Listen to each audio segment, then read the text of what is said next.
דלת פנדור, מהדלתות שאין להם יותר חלקים. אנחנו יודעים לעשות הסבה, זה המנגנון הקיים. הנה, פירקנו את החלק הפנימי, ואנחנו משתמשים בקיט הסבה של גולד מנעולים, ובסוף נראה איך זה יצא.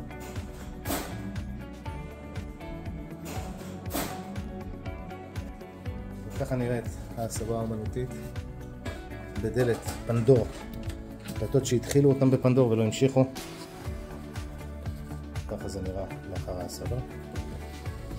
הדלת הופכת לכמעט כל דלת מעוצבת שאנחנו מכירים. פעולה שמתבצעת נעילה רגילה. קיבלו כאן צילינדר מוגן פריצה שקטה וקידוח.